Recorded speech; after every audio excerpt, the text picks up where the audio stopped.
When we talked about Introduction to Gnosis on Sunday, we said that the mission of Gnosticism in this age is to deliver the methods and means for the work of the realization of the inner man in each one of us.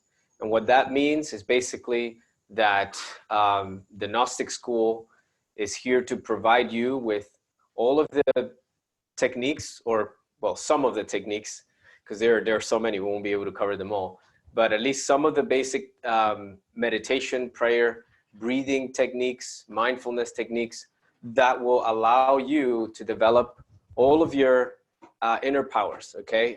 Your human and spiritual powers and abilities, okay? And we call them powers, but really all of those things that we know as powers, like clairvoyance, like intuition, telepathy, all of those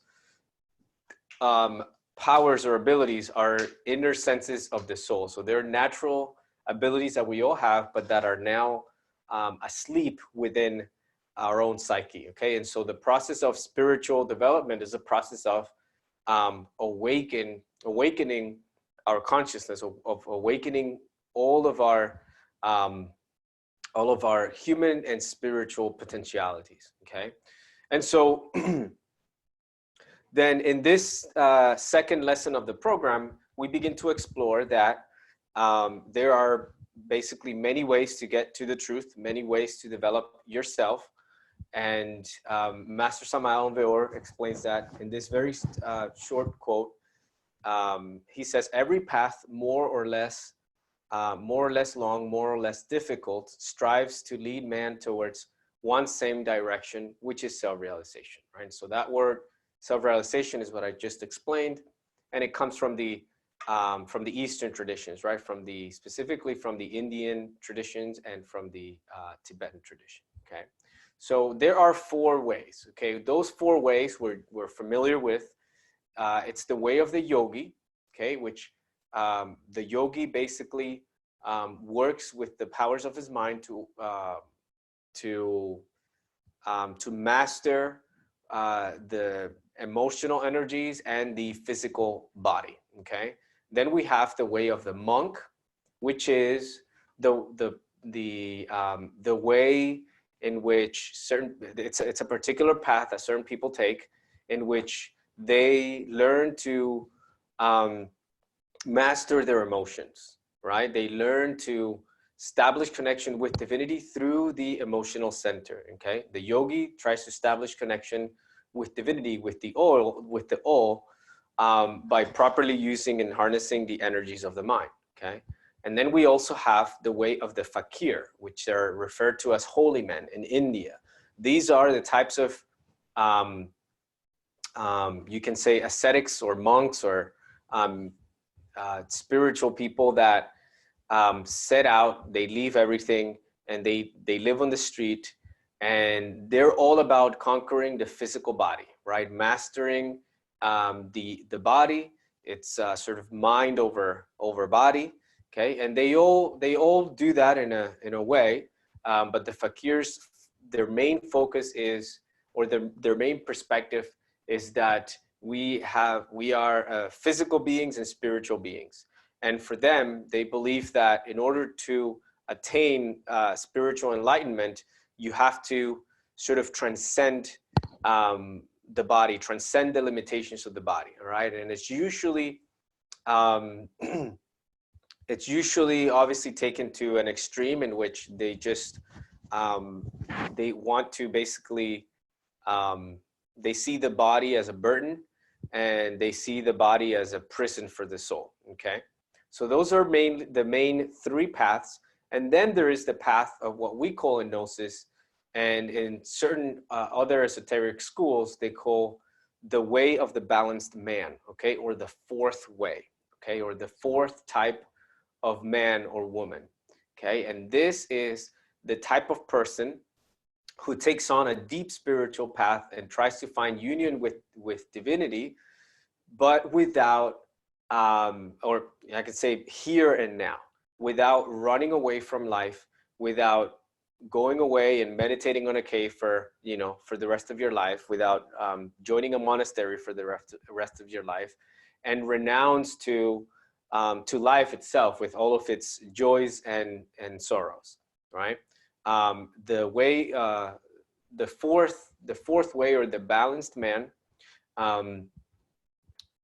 requires, of course, that we do practice each one of these in balance, right? So we need to learn how to use our minds, we need to learn how to use our emotions, and we need to learn how to use our body, because the body can be an obstacle, but if you master it, it can work for you, right? And the same thing with the emotions, and the same thing with the mind, okay? So that is the essence of this lecture, okay? Now let's just go a little bit in depth into it. I just want to sort of illustrate this point. So we will begin with the way of the Fakir, okay? And like I said, all of these ways, all of these paths teach us something. They help us develop something, okay? The Fakir, or through the way of the Fakir, we learn will, okay? Conscious will and discipline, okay? Which is an important, are important qualities to develop in every path that we undertake, right? Whether, you know, you want to become a carpenter, you want to become an electrician, you need discipline. You need to go to school daily or weekly or whatever, and you need to study and all of that, right? So there's a particular discipline that is required in any path. And so in the spiritual path, it's the same, right? So through the way of Fakirism, we learn how to conquer the body, right? To achieve will by overcoming pain, and even pleasure, because as you'll realize on any path, sometimes you don't want to do things because you're feeling lazy, because you're in pain, because it hurts, because, you know, for whatever other reasons. And sometimes you don't want to do anything because you're simply having a good time over here doing whatever it is that you're doing, right? But the way of the Fakirism teaches us that you have a goal, and if you want to conquer that goal, you have to put time aside every day or every week, whatever you decide, whatever you think that it's going to take you there. And when the time comes, you have to do it, right?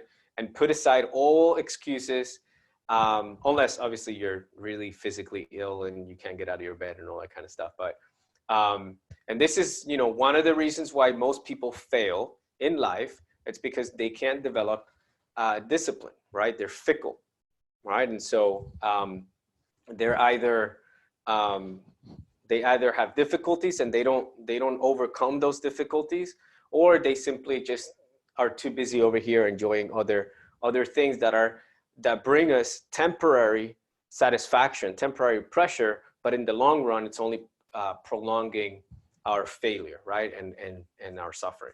Okay, so that is the essence of, or the best thing that we can learn from the way of the Fakir, okay? And so we need to learn how to use our physical energies and our instincts, okay? So let me introduce you guys to this guy over here, Wim Hof, who's become very, very famous lately in this time. I'm not sure if you guys know him, but he is called or referred to as the Iceman.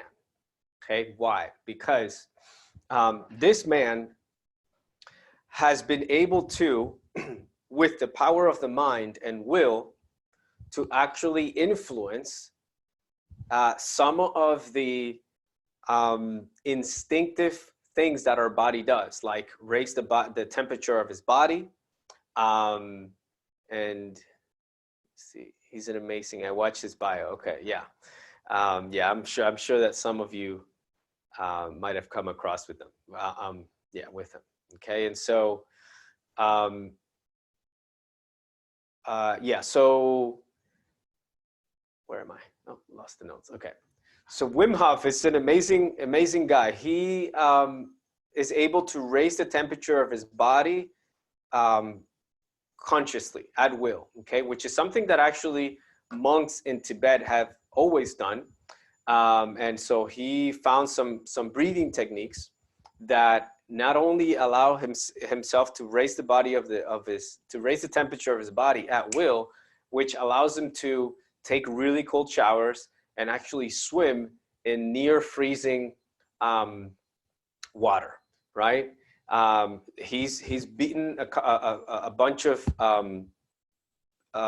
world records for this guy, like, climbed up the Himalayas on shorts and a t-shirt and a backpack, okay, and like flip-flops or something, or sandals. And his core body temperature never changes. And his core body temperature never changes. So even if it's cold outside, his body is able to maintain that temperature for him, and doesn't allow him to go into hypothermia.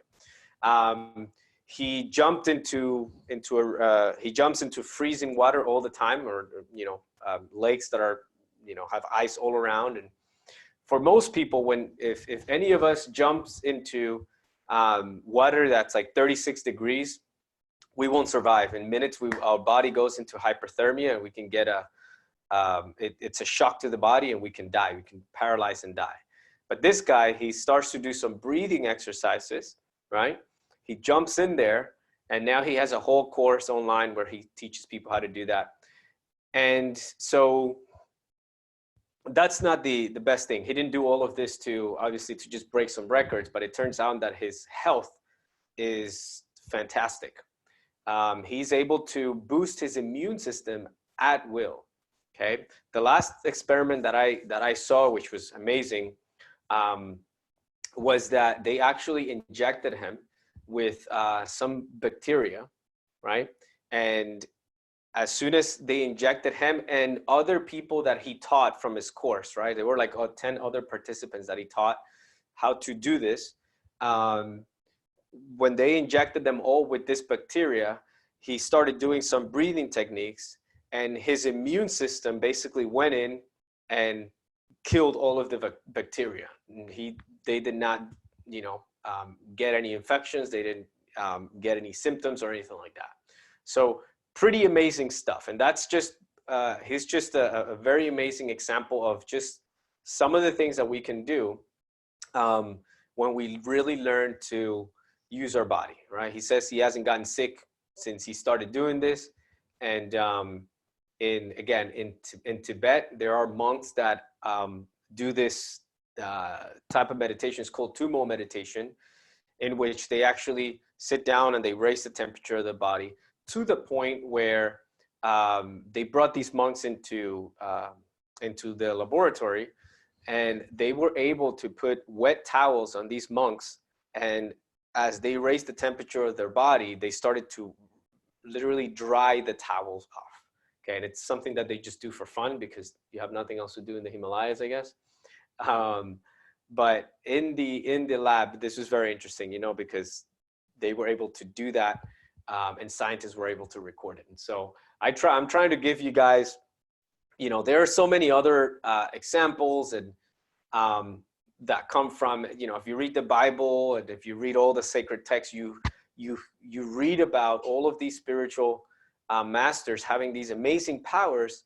But of course, since they were fairy tales to us, we sort of dismissed them. But now that science is actually proving all of this, then it opens the questions like, maybe Jesus was able to do all of the amazing things that he did. We just didn't understand how he was doing it, right? So that's Wim Hof, okay? And he's like a living fakir, okay? All right, the next on the list is the monk, okay? And this is the path of devotion, the path of inspiration, okay? You can say that the fakir is knowledge. I'm sorry, the fakir is discipline, the monk is inspiration, and the yogi is knowledge, okay? And so through knowledge and inspiration, you develop discipline, which gets you to where you want to be, okay? But we have to learn how to work with those energies. So the monk works with his emotions. He focuses on conquering emotions, transforming inferior emotions and cultivating superior emotions, right? So monks are able to, or they work on any negative emotions that they feel. They're able to transform transform those emotions into higher states of being. Okay. And so they're able to transform, anger into love, into compassion. This is why you'll hear the Dalai Lama all the time saying, promoting and talking about compassion. Because even though there are things in life that make us angry, like, when you see an injustice being performed, you cannot help but feel angry. But what we need to do is to learn how to use that anger to transform that anger into love and into compassion, so that we can actually help, right? And help the world in a conscious way, because with anger, we cannot really solve anything, and it only creates more destruction. And so this is sort of what Jesus was talking about when he said that, if someone slaps you on the side of your face, turn the other cheek, right? And so it's about a complete transformation. There's another example where he's going to be arrested and, to be crucified and stuff. And then one of his, Peter, I believe, takes a sword and cuts the ear off of one of the Roman soldiers. And then Jesus says, he who lives by the sword dies by the sword, so put your sword down. And so he was always teaching, right, this complete ability to transform hate into love and to compassion, and, for the greater good. So through the path of the Fakir, we learn to cultivate superior emotions, which allow us to not just feel good, but also now we know scientifically that your emotions have a physical impact in your immune system. Okay, negative emotions have negative consequences physically, and also they influence the way that we think. Okay, they influence our mind, they influence our brain. And so, simply put, a person that is in a constant state, right, of inferior emotions, in a constant state of fear, in a constant state of anger, right, in a constant state of envy, of jealousy, all of these negative emotions, it's limiting his or her ability to think more creatively and to see more things about reality, as well as making their body sicker and sicker and sicker, right? There are some homeopathic, there's a homeopathic perspective that says that all illnesses arise from the mind. All illnesses arise from wrong states of being, wrong mental states, okay? Or most illnesses. There are some obviously that come just straight from the physical body because, we get exposed to certain bacteria and stuff like that. But then again, as Wim Hof has been able to teach us, that's just because you're not in the right state of mind. If you're in the right state of mind, you're able to control your immune system, and then you're never caught off guard, which is basically what happens when we get sick. Okay, and so here I want to introduce you to Matthew Ricard, the happiest man in the world. Okay, this guy, he's a monk, and he is a really amazing person. He's sort of one of the right-hand monks of the Dalai Lama. He was a biologist, a scientist who turned into a monk. He left science and he went into the Himalayas to meditate for about 10 years. He would do like 8-month solitary retreats at a time. And they brought this guy into the laboratory and they hooked him up into machines, MRI and is it MRI or MRI machines? They take scans of your brain, that kind of stuff. And they found that this guy's brain, when he was in a normal state,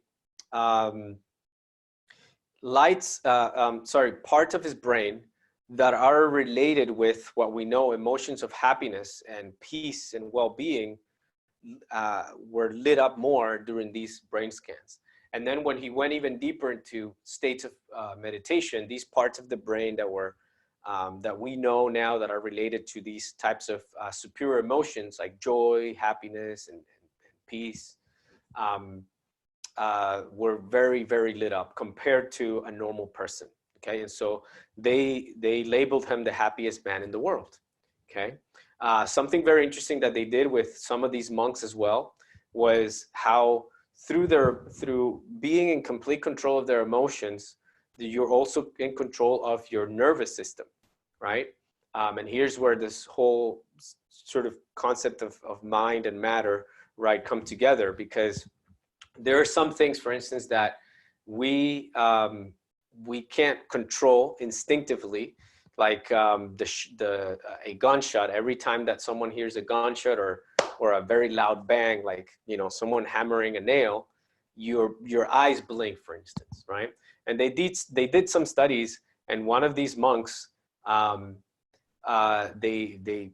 told him to go into states of meditation, and they started really banging on these, with a hammer, and they realized that he did not react instinctively to any of these noises. And when his eyes was open, he wouldn't react. His eyelids wouldn't close when these things happened, which is very interesting, because that means that they were in complete control of their emotions and their nervous system, and obviously in complete control of their body. And so someone like that does not instinctively react, right, with fear in a way that creates harm for themselves or for others, right? And so what's going on? Nope. Let's go up. Here we go. Okay. Okay, and that's just one of the things that we can develop, right? Just your ability to actually be in control of your emotions. This way, your happiness does not depend on the world. You could be, you can have people insulting you, but you never lose your state of happiness, right? You can be in a war zone and you're still in peace and serenity. And in those states, like I said, and there's science to back this all up, that in those states, when we are experiencing higher emotions, you can think clearer and you become more creative, okay? And so that's why soldiers and firemen, for instance, are trained to be in control of their instinctive reactions and their emotions, because if they're not, they could die. They can't think clearly, right? Okay, and so obviously, Matthew Ricard is also, it's also sort of practicing the way of the yogi, because he works with his mind. He meditates a lot, and that's the best practice, right, to begin to conquer the mind, to use the mind properly. Okay, so then the third path is the path of the yogi. Okay, and this is related to knowledge. It's related to ethics, developing higher ethics. Okay, and so you'll notice that in every spiritual path, there is always a fine line between ethical behavior and unethical behavior. And in Gnosis, we really emphasize this, because ethics is our way of being, right? Your way of being will define your the life that you have. And this concept, we'll expand more on this concept in the next class when we talk about the levels of being, okay? But for now, just know that your way of being defines the life that you have. Your way of being, your states of being, right, define your physical state, whether you're healthy or unhealthy. It depends on how ethical you are, which it's something that for some of us might be, something new, and maybe we never connected the two, okay? But there is some very interesting research that's being done, that has been done already, on our health and our mind and our state of being, okay? And so the more ethical that you are, basically, the healthier that you are, and the more spiritually awake that you are. Your spiritual abilities begin to awaken, okay? And this is why, again, all of the different spiritual traditions, they have a list of things that are good and things that are bad, right? So-called virtuous behaviors and negative or sinful behavior, okay?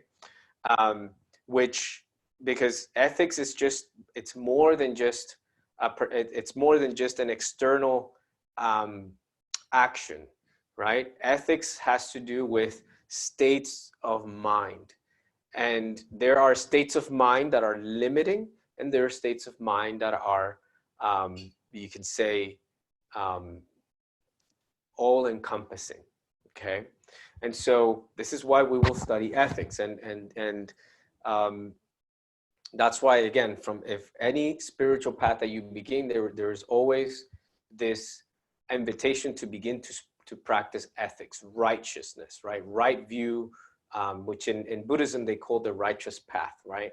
And there's the eightfold path, which is right action, right view, right sentiment, right feeling, right action, and so forth, right? Right thinking. So we have to learn how to think, how to feel, and how to act, okay, in accordance to ethics, in accordance to love, in accordance to the being, to divinity, okay? So the path of the yogi teaches us how to begin to connect with ethics by learning to use our mind to be receptive, to receive these higher ethics, these higher thoughts that come from our spiritual nature, okay? And the practice of choice is meditation. The monk is prayer, and the fakir is also meditation, but also physical exercise, right? And here in the path of the yogi, we talk about cultivating a rich inner life, which will focus more on the third class, because, and this is all about, again, cultivating a way of being that allows you to have a very fulfilling and joyous life, okay? Which goes beyond just what we possess physically and materially, right? Your happiness does not depend on your material possessions. It depends on your perspective about those material possessions, right? This is why we have, and we'll talk about this in class number 4, on why we have, for example, people that, you know, have all the money in the world, or all the admiration from the world, all the power in the world, and they're not happy. They're depressed, and they end up even committing suicide, right? Like some of the famous people that we've known in history, that they realize that, you know, that all of their external physical accomplishments were not enough, because they never really set time aside to conquer themselves, to develop themselves, to get in touch with their true selves, right? And that's ultimately why we're here, because we want to know ourselves, we want to understand ourselves. It's what I call one of the needs of the soul. We have physical needs, and we also have needs of the soul, okay? All right, so there are 8 paths of yoga, which Master Samael Aun Weor talks about here. And I will share with you the reading material after the class. So I need to make sure that I have your emails so that I can email you the PDF file that comes along with this lesson, right? So there's, I'm not sure if you're familiar, but there are different branches of yoga, or you can say types of yoga. The one that we're mostly familiar with is called Hatha yoga, which is that aspect of yoga related to you know, the physical postures and the exercise, and it's related more with the physical body, right? Physical gymnastics and so forth. There's also Bhakti yoga, which is the yoga of devotion. There's a particular yoga or discipline that allows us to work with our emotions. There's Jnana yoga, which is a mental yoga, which seeks wisdom, self-knowledge. Raja yoga, which is all about developing ethics and developing our chakras and our occult powers. Agni yoga, which is Kundalini yoga, in which we work with our sexual energies, okay? Lala yoga, which is Tantrism. Kriya Yoga, which is very similar to Agni Yoga and has to do again with a lot of sexual transmutation. And then there's Karma Yoga, which is the yoga of action, right action, in which we begin to learn to use this discipline to pay up all of our karma. And obviously we'll have to talk more about that later. But the word yoga in itself is synonymous to the word gnosis. It's synonymous to the word religion, which the word religion comes from the Latin, which means religare, which means to reunite or to relink, right? And the purpose of religion is to relink our physical personality, our physical being, with our spiritual nature, right? With our inner being. And the word yoga comes from the Sanskrit word yug, which means to reunite. Okay, so you see here that at the core, these both traditions, Western and Eastern traditions, have sort of the same goal. Okay, all of the 7 schools of yoga are within Gnosis, yet they are in a synthesized and absolutely practical way, says Samael Aun Weor, and he teaches there is tantric hatha yoga in the practices of sexual magic, of sacred sexuality, which we'll talk about at the end of this program. There is practical Raja yoga in the work of the chakra, with the chakras. There is Jnana yoga in our practices and mental disciplines, which we have cultivated in secrecy for millions of years. We have Bhakti yoga in our prayers and rituals. We have Lala yoga in our meditations and respiratory exercises. We have Shamati is in our practices with the Mithuna and during our deep meditations. We live the path of karma yoga in our upright actions, in our upright thoughts, and upright feelings. Okay, so we will practice it all, and as you'll go through the program, you'll see that in Gnosis we pretty much practice everything. We connect with many different traditions, and this is what a lot of people love about Gnosis. Okay, so then let's get to the last one, which is the 4th man, the balanced man. And we use the word man, it's obviously generic, right? To means human. This is the way of what we call the 4th way. And this is the way of the Gnostic, okay? The Gnostic who is a philosopher, he's a scientist, he's an artist, he's a mystic, right? We wear different hats because, again, the Gnostic doesn't retrieve from life, okay? The one thing that the Gnostic does, though, is that we look at life as a psychological gymnasium, okay? What does that mean? A Gnostic aims to learn and grow from every circumstance in life, right? So this is what we're here to do. In the Gnostic path, we're all about using everything in our lives here and now, every experience that we're having to learn and to grow, okay? And so that will depend on your perspective, right? How you perceive life in a given moment, right? And so there's that concept that some people see the glass half full and some see the glass half empty, right? And so Gnostics try not to get caught up in concepts of good or bad or labeling things as good or bad, but rather, okay, this is an experience. What can I learn from this, right? Right now, for instance, we're experiencing this collective quarantine where most people are, they're not used to being by themselves, and all they know is the external world. And so right now we're all being invited to connect with ourselves and to make the best out of this, right? And I think that we all are, because we're trying to grow, right? We're trying to learn among this. Okay, so that's it for this class. This is pretty much everything that I have to share with you in regards to this. We'll do a meditation in a few minutes, but I want to address any questions that you have. Okay, you can just save on the chat here. Is G.I. Gurdjieff Gnostic? You can say that he was Gnostic. He he connected with the essence of all teachings, and he did this concept of the fourth way actually comes from his teachings. Another question here. How do you define spirit? Also, oh, sorry. Also, why not use terms good and bad? So spirit is spirit is our higher self. Okay, it is that intelligent principle that is within us and all around us. Okay, it's what most religions refer to as God.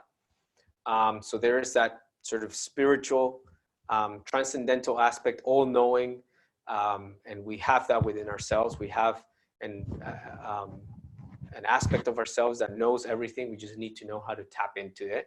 We need to learn how to connect with it. Okay, so that's one way to define spirit. And the terms good or bad, there are good things in the world and there are bad things, but it's all related to perspective. Okay. And so we we'll continue to talk more about this, but we can say that everything in life has some good and some bad in it. There's no such thing as absolute good and absolute bad. You know, like right now, for instance, this is really bad for the economy, what's happening, you know, but it's really good for the environment, right? I mean, I'm happy. I get to be home and retreat and do a lot of spiritual exercises and connect with a lot of people online and give my body a break. And so again, it's all about not necessarily labeling things good or bad, but how useful is it in relation to your and everyone else's ability to grow and learn. Okay.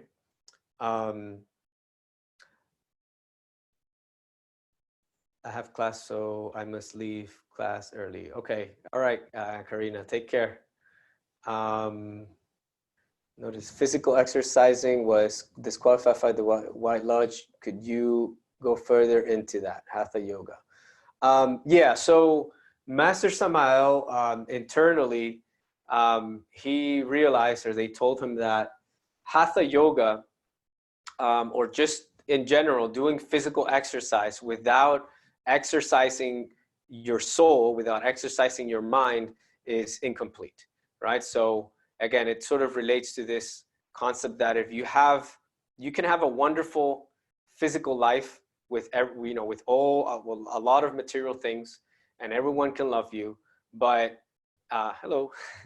But if you are not happy inside, if you don't develop the consciousness and the soul, then all of that is useless. Okay.